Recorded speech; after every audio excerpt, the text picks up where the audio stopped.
Hey guys, this is P Tiger and welcome back to my channel. और आज के इस एपिसोड के अंदर हम लोग जो है अपने वर्ल्ड वॉर हल्क्स वाले इवेंट को शुरू करने जा रहे हैं। तो जैसा कि हमने कल अपने फॉल ऑफ द हल्क्स के इवेंट को खत्म करा था और उसके एंड में मैंने आपको अच्छी तरीके से समझा दिया था कि उस इवेंट का पूरा क्या मकसद था। तो बेसिकली उस इवेंट के अंदर जितनी भी भगदड़, जितनी भी कंफ्यूजन हमारे सामने इस वक्त मौजूद हैं, उन सारी की सारी चीज़ों के जवाब हमें इस 6 इशूज़ के अंदर मिलने वाले हैं। और इस पूरे के पूरे इवेंट को नाम दिया गया है द वर्ल्ड वॉर हल्क्स, क्योंकि इसके अंदर बेसिकली हम लोग हल्क्स बहुत ज़्यादा ही देखने वाले हैं। इससे पहले हमने कभी इतने ज़्यादा हल्क्स का एक इतना बड़ा स्टोरी आर्क नहीं देखा। तो मैं आपको थोड़ा सा रिकैप देता चलता हूँ कि प्रीवियसली हम देखते आए हैं कि इंटेलिजेंसिया ने जो है वो बैनर को पकड़ लिया था और अवेंजर्स, एक्समैन और फैंटास्टिक फोर के जो टीम मेंबर्स थे उन सबको हल्क आउट हीरोज बना दिया गया है। उसके साथ साथ 200 आर्मी के लोगों को जो है रेड हल्क्स के अंदर ट्रांसफॉर्म कर दिया है और अब वो सब वॉशिंगटन डीसी के ऊपर हमला करने के लिए जा रहे हैं। सारे के सारे हल्क्स गिर चुके हैं और अब जंग की तैयारी शुरू हो चुकी है। तो अब आगे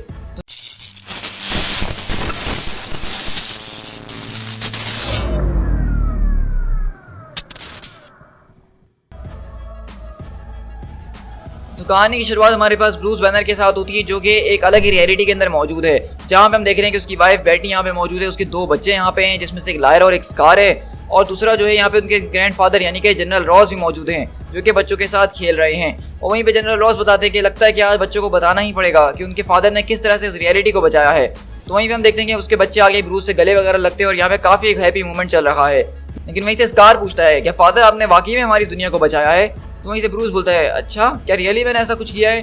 तो बेटी बोलती है कि ये तुम्हारी मॉडेस्टी जो है यही मुझे तुम्हारे अंदर सबसे ज़्यादा पसंद है। आओ मेरे साथ, वरना हम काम के लिए कहीं लेट ना हो जाएं। और इस तरह हम लोग यहाँ से शिफ्ट होते हैं मैनहट्टन के अंदर, जहाँ पे एक तरह की जो है फैसिलिटी बनी हुई है, जहाँ पे बेटी सारी की सारी चीज़ें दिखा रही होती है। तो वहीं से बैनर बोलता है कि वाओ बेटी सीरियसली, लेकिन ये सब हुआ कब?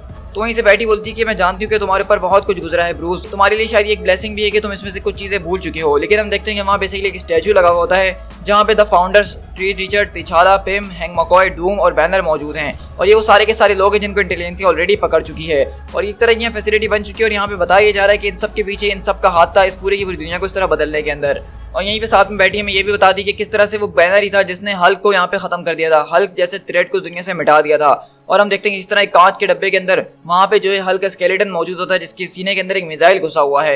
लेकिन वहीं पे हम देखते हैं कि असली दुनिया के अंदर यहाँ पे बैनर को पकड़ चुके हैं और बैनर अपने दिमाग के अंदर सब कुछ सोच रहे हैं रियलिटी, और क्या था कि ये बहुत ही खूबसूरत है।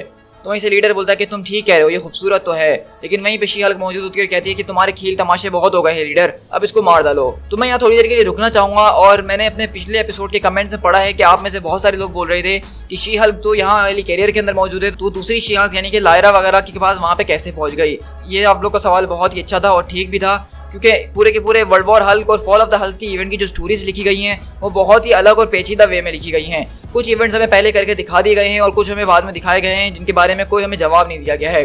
और जो सीरीज मैं आप लोग के साथ शेयर कर रहा था पिछले एपिसोड में, वो एक लिमिटेड सीरीज थी, वो हमारे मेन इश्यूज के अंदर नहीं थी, बल्कि वो एक साइड स्टोरी थी जिनको मैंने एक पूरे के पूरे इवेंट के अंदर कवर करा है। तो इसी वजह से उसकी कॉन्टिन्यूटी में कुछ एरर्स हैं, मैं इस बात को मानता हूँ, क्योंकि शी हल्क अभी तक जो है वो इस हेली कैरियर के अंदर ही मौजूद है और वो बैनर को पकड़ी हुई है। तो ये छोटे मोटे जो है एरर कॉमिक बुक्स के अंदर होते ही है, जिनको प्लॉट होल्स कहा जाता है। लेकिन वहीं से हम देखते हैं कि बैनर वहाँ पे रिचर्ड शी हल्क के बात का जवाब देते हुए बोलता है कि जरा अपने ऊपर काबू रखने की कोशिश करो माय डियर। बैनर को हमने इनकॉर्पोरेट जरूर कर दिया है, हमने इसकी फैंटेसी को कंस्ट्रक्ट करा है ताकि यहाँ पे क्वाइट रह सके, लेकिन मुझे अगले 23 आवर्स और चाहिए होंगे इसकी पूरी इन्फॉर्मेशन को उसके दिमाग से डाउनलोड करने के लिए। लेकिन वहीं पर अगले पल देखते हैं कि इनके जहाज के ऊपर अटैक होता है और मोडेक बोलता है कि हमारे पास इतना ज़्यादा वक्त नहीं है, ये हीरोज जो कि बदल चुके हैं अब ये पूरी की पूरी फैसिलिटी को तोड़ रहे हैं और बर्बाद कर रहे हैं। तो वहीं से लीडर बोलता है तो आई बिलीव हमारी लेडी को कहीं जाना होगा और कुछ चीज़ों को स्मैश करना होगा। और इस तरह हम देखते हैं वहाँ से रेड शी हल्क आगे की तरफ बढ़ती है। और अगर तुम मुझे एक्सक्यूज करो मोडॉक, तो यहाँ पे ग्लेन टैलबॉट की जो एक स्पीच होने वाली है। और इस तरह हम देखते हैं कि बेसिकली ग्लेन टैलबॉट जो है वो यूएसए के मेन कॉन्फ्रेंस रूम के अंदर पहुंच गया और एक बहुत बड़ी खबर सबके सामने फैला रहा है और कहता है कि माय फेलो अमेरिकन्स, आज तकरीबन सुबह 4:32 के ऊपर ईस्टर्न टाइम पे the world's mightiest super heroes, जिनको एवेंजर्स के नाम से जाना जाता है, वो सब मुकम्मल तौर पे पागल हो चुके हैं और वो अजीब व गरीब हल्क्स के अंदर ट्रांसफॉर्म हो वो हमारे precious top secret golden heli carrier के ऊपर अटैक कर रहे हैं, जिसको यहाँ पे वॉशिंगटन डीसी की डिफेंस के लिए बनाया गया था। अब हमारा एडमिनिस्ट्रेशन जो है इस तरह के किसी भी सो कॉल्ड हीरोज को जो है बिल्कुल भी टॉलरेट नहीं करने वाला है। हमारी नेशनल सिक्योरिटी जो है एक्सपोज हो चुकी है और ये बिल्कुल अनएक्सेप्टेबल है। तो इसलिए मैं आपको एक बात से श्योर कर देना चाहता हूँ कि यूनाइटेड स्टेट्स की जो मिलिट्री है वो आपको इस तरह के हर एक खतरे से हमेशा बचाती ही रहेगी, चाहे कुछ भी हो जाए। और इस तरह हम देखते हैं कि वहाँ पे मिलिट्री के लोग पहुंचते हैं और वो लोग सोच रहे होते हैं कि अब हम यहाँ से आगे जाएं तो कहाँ जाएं। और हम देखते हैं कि यहाँ पे 2 टीम्स मौजूद होती है और वो कहता है कि तुम इडियट हो, यहाँ पे कोई ये जॉइंट ऑपरेशन वगैरह नहीं चल रहा है, बल्कि ये हल्क आउट हीरोज हैं, ये सब कुछ बर्बाद करने के लिए आ रहे हैं, ये एक तरह का यहाँ पे तख्ता पलट करने आए हैं, ये आज गवर्नमेंट को गिराने के लिए आए हैं। लेकिन वहीं दूर से आवाज आती है, oh come on boys, oh come on boys, क्या मुझे हल्क स्मैश कहना पड़ेगा। और इस तरह हम देखते हैं कि यहाँ पे ए बॉम्ब और कॉर्क वगैरह पहुंचते हैं इन सारे के सारे हल्क को मारने के लिए। तो वहीं से वो सोल्जर्स पूछते हैं कि आखिरकार अब ये लोग कौन है। तो वो आदमी बताता है कि ये कॉर्क और ए बॉम्ब है, ये बैनर के दोस्त हैं और इन लोगों ने ही मुझे टेलबॉट के प्लान के बारे में बताया था। तो मेरे ख्याल से ये शायद हमारी साइड पर, हमें इनकी मदद करनी चाहिए। और इस तरह हम देखते हैं कि वहाँ पे वो जो हल्क्स होते हैं वो बहुत ही ज्यादा होते हैं और ए बॉम्ब और कॉर्क इनसे अकेले नहीं लड़ पा रहे होते हैं। और ए बॉम्ब बोलते हैं कि ब्रूस, दिस इज रिग, आखिरकार तुम हो कहाँ, ये लोग बहुत ज्यादा हैं, हमें तुम्हारे बिग ब्रेन की जरूरत है बड़ी। ओ बॉय बैनर, कहाँ हो तुम। लेकिन वहीं ऊपर से आवाज आती है कि तुम लोगों को बैनर की जरूरत नहीं है, बस और ज्यादा पागल होने की जरूरत है। और अगले पल हम देखते हैं कि यहाँ पे स्कार जो एक बहुत बड़ा सा बिल्डिंग का पीस लेते हुए आता है और सारे के सारे हल्क्स को उसके नीचे दबा देता है। और इसी तरह हम दोबारा अपनी उसी फेक रियलिटी के अंदर शिफ्ट होते हैं, यानी कि जो लेबोरेटरी है, जहाँ पे हम देखते हैं कि बैनर के पास एक आदमी आता है और पूछता है कि व्हाट्स द मैटर। तो वो बोलता है कि नहीं, कुछ भी नहीं, कुछ नहीं। तो वो आदमी कहता है कि मुझसे झूठ बोलने की जरूरत नहीं है, तुमने भी इस बात को सेंस कर लिया है ना कि यहाँ पे चीजें ठीक तरीके से नहीं चल रही हैं। तो बैनर बोलता है कि नहीं डूम, यहाँ पे सब कुछ बिल्कुल ठीक है। तो हम देख रहे हैं कि ये दरअसल डॉक्टर वॉन डूम है जो कि इस रियलिटी के अंदर मौजूद है। तो वहीं से डॉक्टर डूम बोलते हैं कि ये इस खेल तमाशे करने की जरूरत नहीं है बैनर मेरे सामने, कम से कम तुम अपने दूसरे साथियों की बात तो सुन के देखो कि वो लोग किस बारे में बात कर रहे हैं। और इस तरह हम देखते हैं कि यहाँ पे रीड रिचर्ड, टिचाला और हैंक पिम जो है दरअसल डिवीजन के सम्स कर रहे होते हैं और उसके ऊपर इतना ज़्यादा एक्साइटेड हो रहे होते हैं कि यहाँ पे रीड रिचर्ड ने रिमाइंडर जैसी चीज़ को इन्वेंट कर दिया है। मतलब रिमाइंडर जो कि 2 और 3 क्लास का बच्चा पढ़ रहा होता है, यहाँ पे रीड रिचर्ड जैसा इंटेलिजेंट साइंटिस्ट इस चीज़ को इन्वेंट कर रहा है। तो ये बैनर बोलते हैं कि ये क्या हो रहा है यहाँ पे, ये लोग लॉन्ग डिवीजन के सम्स करके इतने ज़्यादा एक्साइटेड हो रहे हैं। तो डूम बोलता है कि देखो ये इंप्रेसिव है ना। तो बैनर बोलता है कि आखिरकार यहाँ पे चल क्या रहा है। तो डूम बताता है कि सिंपल, हम लोग यहाँ पे जो है डम से डमर होते जा रहे हैं। जब से हम लोगों ने इस लाइब्रेरी के अंदर काम करना शुरू करा है, हमारी जो है इन्फॉर्मेशन हमसे खींची जा रही है। हमारे जो दिमाग की पावर है वो ये कंप्यूटर यानी कि mental organism design only for knowledge जो है वो हमसे छीन रहा है और इसके जरिए हमारी इस ब्यूटीफुल दुनिया को चला रहा है। तो हम देखते हैं कि दरअसल मोडोक यहाँ पे मौजूद है जो कि एक तरह का कंप्यूटर है और वो इनकी सारी की सारी पावर को खींच के इस दुनिया को चला रहा है। तो वहीं से डूम बोलता है कि इस चीज़ को मैंने फौरन रिकॉग्नाइज कर लिया और शायद मैं ही अकलौता हूँ जो इस चीज़ को रिकॉग्नाइज कर पाया। तो बैनर बोलता है कि आखिरकार तुम इन लोगों से अलग क्यों हो, तुम्हें कैसे पता चल पा रहा है इस रियलिटी के अंदर कोई मसला है। तो वहीं से डूम बोलता है कि मुझे नहीं पता कि मैं किस तरह से रेजिस्ट कर रहा हूँ, लेकिन मेरे अंदर कोई ना कोई ऐसी चीज़ मौजूद है जो कि मोडोक पूरी तरीके से टच नहीं कर पा रहा है, जो कि साइंस नहीं है। और अगले पल हम देखते हैं कि डूम अपने हाथ को दिखाते हुए वहाँ पे एक गॉन्टलेट को ले आता है और कहता है कि मुझे नहीं पता कि मैं इस गॉन्टलेट को यहाँ पे कैसे समन कर लेता हूँ बैनर, लेकिन इस पूरी की पूरी रियलिटी के अंदर सबसे ज़्यादा रियल चीज़ मुझे यही फील हो रही है और मुझे ये चीज़ बता रही है कि यहाँ पे हर एक चीज़ जो है वो झूठ है। मैं इसका इस्तेमाल करके तुम्हें एज तक ले जा सकता हूँ, लेकिन उसके बाद मैं उससे आगे नहीं जा सकता हूँ और इसीलिए मैं तुम्हारे पास तुम्हारी मदद के लिए आया हूँ, क्योंकि तुम यहाँ पे नए आए हो, तुम अभी अभी यहाँ पे जागे हो, तुम्हें इस रियलिटी के अंदर आए हुए अभी इतना वक्त नहीं हुआ है, तुम हमें इससे बाहर निकाल सकते हो। ये मेरा गॉन्टलेट अपने पास रख लो बैनर और हमें यहाँ से फौरन बाहर निकालो किसी भी तरीके से। और इसी तरह हम देखते हैं कि बैनर अगले पल वो गॉन्टलेट अपने साथ ले जाता है जो कि डूम ने उसको दिया है और उसके ऊपर रिसर्च वगैरह करना शुरू करता है, इसका पॉइंट ऑफ ओरिजिन वगैरह, लेकिन उसको कुछ भी नहीं मिल रहा होता। तो अगले पल वो उसको ऑन करने की कोशिश करता है जहाँ पे उसको कुछ हद तक अपनी असली रियलिटी नजर आने लगती है, लेकिन वहीं पे स्कार आता है उसको गले लगाने लग जाता है और इतने में बैनर उस चीज़ को बंद कर देता है। और इसी तरह हम देखते हैं कि बैनर अपनी इस रियलिटी के अंदर खो जाता है और वो वहाँ से उस गॉन्टलेट को थोड़ी देर के लिए छोड़ देता है। और अब हम यहाँ से अपने उसी लड़ाई के अंदर शिफ्ट होते हैं जहाँ पे हम देखते हैं कि स्कार, कॉर्क और ए बॉम्ब जो है वो खतरनाक किस्म से इनसे मुकाबला कर रहे हैं हल्क आउट हीरो से, जहाँ पे हम थॉर को देख रहे हैं कि वो बहुत ही ज्यादा इस वक्त पागल हो चुका है और थॉर का ये लुक मुझे बहुत ही ज्यादा पसंद आ रहा है जो कि बिल्कुल एक ज़्यूस जैसा गॉड लग रहा है। और यहीं स्कार का वो अपने हैमर से मारना शुरू करता है। तो ए बॉम्ब बोलता है कि मैं इस हैमर को जानता हूँ। तो वहीं पे कॉर्क आता है और बोलता है होल्ड गॉड ऑफ थंडर, हम तुम्हारे दुश्मन नहीं हैं। तो वहीं से थॉर बोलता है कि मैं स्टूपिड मैन, तुम्हें पहचान गया हूँ, तुमने एक बार पहले भी मुझे मारने की कोशिश करी थी। तो कॉर्क बोलता है कि मैं अब वो इंसान नहीं हूँ, मैं बदल चुका हूँ। तो थॉर बोलता है कि वो तो मैं भी बदल चुका हूँ। वहीं पे ए बॉम्ब बोलता है कि स्कार, हमें मदद की जरूरत है, यहाँ पे और भी ज्यादा आ रहे हैं, हम इनसे नहीं लड़ सकते हैं। लेकिन वहीं पे स्कार बोलता है कि बस अब बहुत हो चुका है और अगले पल वो अपना हाथ जमीन पर रख के अपनी ओल्ड पावर को इस्तेमाल करता है और इन सारे के सारे हीरोज को दूर उठा के फेंकता है। लेकिन इसी सब के बीच हम देखते हैं कि वहाँ पे आइस मैन जो है अपने आइस की पावर से जो इसके ऊपर अटैक करने लगता है, लेकिन बीच में ए बॉम्ब आ जाता है और उसको सारी की सारी शक्तियाँ उसकी लग जाती हैं और वो यहाँ पे गिर जाता है और स्कार बोलता है कि तुम स्टूपिड हो। तो वहीं से ए बॉम्ब बोलता है कि हमें जो है ब्रूस को ढूंढना ही होगा, सिर्फ वही इस चीज को रोक सकता है, जल्द से जल्द हमें उस तक पहुंचना होगा।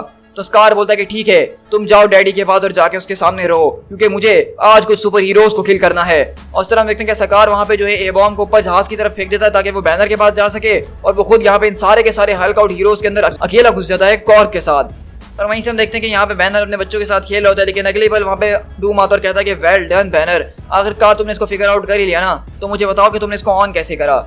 तो बैनर बोलता है कि नहीं, मुझे नहीं पता और मैं तुम्हें इसके बारे में कुछ नहीं बताने वाला हूँ। लेकिन इस तरह हम देखते हैं कि बैनर उसके बच्चे के पास आता है और बोलता है कि ये तुम्हारे डैडी ने इन्वेंट करा है, हमें यहाँ से निकलने का एक ही रास्ता है बैनर, तुम्हें इस सारी की सारी रियलिटी से बाहर निकलना होगा। लेकिन वहीं से बैनर बोलता है कि मैं इस बारे में कुछ बात नहीं करना चाहता हूँ, अभी हम इस रियलिटी को फुली अंडरस्टैंड नहीं करते हैं। हो सकता है कि अगर हमने इससे बाहर निकलने की कोशिश करी तो शायद हम लोग जिंदा ना रह सकें।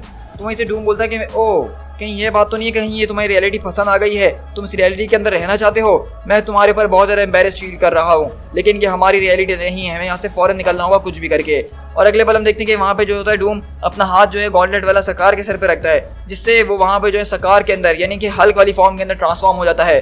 वहीं से डूम बोलता है कि अगर मेरी पावर्स मुझे यहाँ से बाहर नहीं निकलने देंगी तो मैं तुम्हारी इस दुनिया को भी बर्बाद कर दूंगा जो तुम्हें इतनी ज़्यादा पसंद है। और अगले पल बैनर बोलता है कि यहाँ से भागो बैठी, लाइब्रेरी की तरफ जाओ, मैं इन सब चीज़ों को ठीक कर दूंगा, आई प्रॉमिस। और इस तरह हम देखते हैं कि सकार वहाँ पे हल्क के ऊपर अटैक कर रहा होता है।